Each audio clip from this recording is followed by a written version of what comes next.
તો friends exercise એકેડમીમાં આપ સૌનું સ્વાગત છે। આજે આપણે સરેરાશ પાકતી તારીખમાં દાખલા નંબર 18 વિશે માહિતી મેળવશું।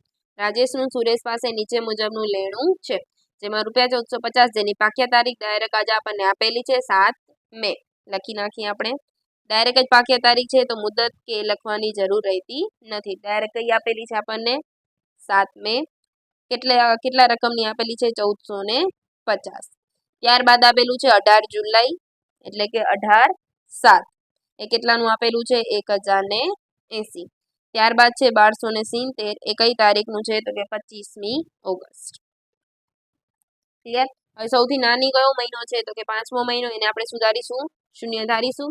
હવે 7/5 થી આપણે ક્યાં સુધી લઈ જશું એને 18/7 સુધી લઈ જઈએ તો 5મા મહિનાના કેટલા દિવસ હોય 31 દિવસ હોય।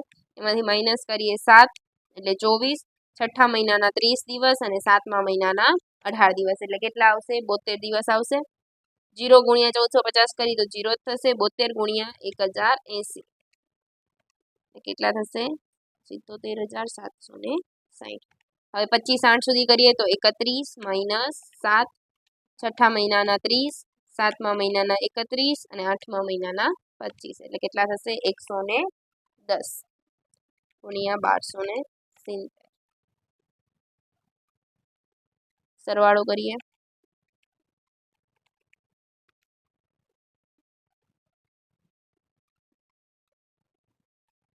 $1450 પ્લસ 1080 પ્લસ 1270 દિવસો શોધીએ।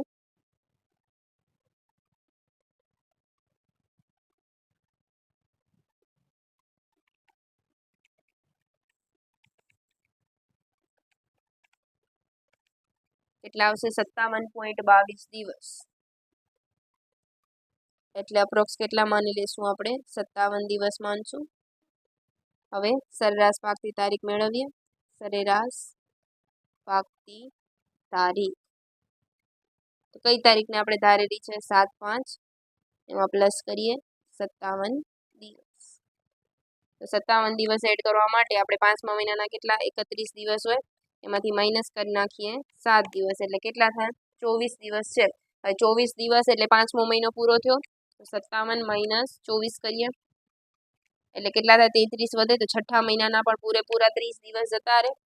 કેટલા વધશે 3 તો 3 એ કયો મહિનો આવશે જુલાઈનો। ક્લિયર। ત્યારબાદ હવે આપણે જોશું દાખલા નંબર 19 જે મોસ્ટ આઈએમપી છે। હુંડી લખ્યા તારીખ આપેલી છે, રકમ આપેલી છે અને મુદત આપેલી છે। હુંડી લખ્યા તારીખ આપેલી છે લખી નાખી આપી। સંદૂકે બંદૂક ઉપર લખી છે 3/6, તારીખમાં લખીએ 3/6, પછી છે 10/6 અને પછી છે 3/7। મુદત છે 3 માસ, અહીંયા છે 2 માસ, અહીંયા છે 2 માસ। પાકતી તારીખ જોઈએ તો કઈ આવી જોઈએ। હવે અહીંયા નીચે એક ઇન્ફોર્મેશન આપેલી છે કે 6/9 છે એ શું છે આકસ્મિક રજા છે। જ્યારે આકસ્મિક રજા હોય તો એ એક દિવસ શું થઈ જશે પાકતી તારીખમાં જો 6/9 હશે એટલે કે 7/9 થઈ જશે, એના પછીનો દિવસ આવશે। તો અહીંયા જોઈએ તો છઠ્ઠો મહિનો છે એટલે 3 માસ એટલે 9મો મહિનો આવે અને 3 ને 3 6 એટલે 6 તારીખ આવે, પણ 6/9 ના આકસ્મિક એટલે કઈ આવી જશે 7/9। ક્લિયર। અહીંયા કરીએ તો કઈ આવી જશે 13/8। અહીંયા કરીએ તો 9, અહીંયા પાછું 3 ના 3 6 એટલે કઈ આવી જશે 7। હવે સૌથી નાનો મહિનો કયો થાય ઓગસ્ટ થાય તો આપણે એને 0 ધારી લઈએ।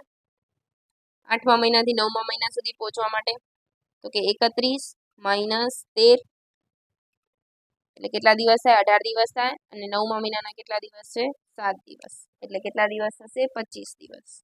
અહીંયા પણ સેમ જ છે એટલે 25 દિવસ। રકમ આપણને આપેલી છે 1000, 14000 અને 10000। ગુણાકાર કરીએ તો કેટલા આવશે 25000, અહીંયા તો 0 થઈ જશે, અહીંયા કેટલા આવશે 2,50,000। સરવાળો કરીએ તો કેટલા આવે 2,75,000। અહીંયા સરવાળો કરો 1000, 14000 અને 10000 એટલે કેટલા આવશે 25000। હવે આપણને શું કીધેલું છે આપણને તો કે આ ત્રણેય હુંડીઓ એક સામટી રકમ મોડી ચૂકવવા બદલ જો વાર્ષિક 7.3% લેખે 420 રૂપિયા વ્યાજ ચૂકવવું પડે। પહેલા આપણે દિવસો અને એની પાકતી તારીખ શોધી નાખીએ। તો કે દિવસો બરાબર શું થશે તો કે 2,75,000 ભાગ્યા 25,000 કેટલા થાય તો કે 2,75,000 ભાગ્યા 25,000 એટલે કેટલા આવશે 11 દિવસ આવશે। સરેરાશ પાકતી તારીખ શોધીએ। સરેરાશ પાકતી તારીખ. કઈ તારીખ આપણે ધારી છે? 13/8. એમાં પ્લસ કરી નાખીએ 11 દિવસ, તો 13 માં પ્લસ 11 કરી નાખીએ એટલે કઈ આવી જશે? 24/8. ક્લિયર?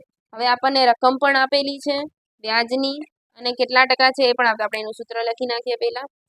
તો કે વ્યાજ બરાબર શું થાય? તો કે રકમ ગુણ્યા એનો દર ગુણ્યા એના દિવસો અને ભાગ્યા 365. તો વ્યાજની રકમ આપણને આપી દીધી છે. કેટલી આપી છે? 420. રકમ કેટલી છે આપણા પાસે? 25,000 છે. દર આપણને કહી દીધો છે 7.3%. દિવસો આપણે મેળવવાના છે કે કેટલા દિવસો આવશે, ભાગ્યા 365. તો કરીએ 420 બરાબર 25,000 ગુણ્યા 7.3 છે એટલે 7.3 ભાગ્યા 100 લખી શકીએ, ગુણ્યા દિવસો ભાગ્યા 365. બંને ભાગાકારમાં છે, અહીંયા જશે તો શું થશે? ગુણાકાર. તો કે 420 ગુણ્યા 100 ગુણ્યા 365 અને આ ગુણાકારમાં છે તો શું થઈ જશે? ભાગાકાર. તો 25,000 ગુણ્યા 7.3 બરાબર દિવસો. તો કરીએ 420 ગુણ્યા 100 ગુણ્યા 365 એટલે કેટલા આવશે?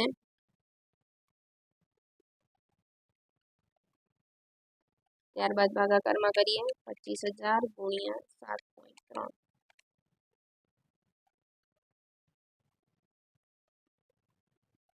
ભાગાકાર કરીએ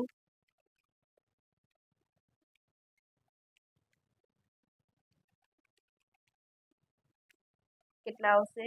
884. સોરી, ખાલી 84 દિવસ આવશે.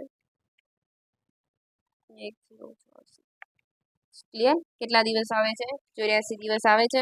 હવે આપણી પાકતી તારીખ કઈ હતી? તો કે 24/8 હતી. એમાં પ્લસ કેટલા દિવસ કરશું આપણે? 84 દિવસ. પ્લસ કરીએ 84 દિવસ તો કેટલા આવશે? 24/8. એમાં 84 8મા મહિનાના 31 માઇનસ 24 એટલે 7 દિવસ, એટલે 8મા મહિનાના 7 દિવસ પૂરા થશે. ત્યારબાદ 77 દિવસ વધે છે. માઇનસ 8મા મહિના પછી કયો આવશે? 9મો મહિનો. 9મા મહિનાના પૂરેપૂરા 30 દિવસ માઇનસ કરીએ.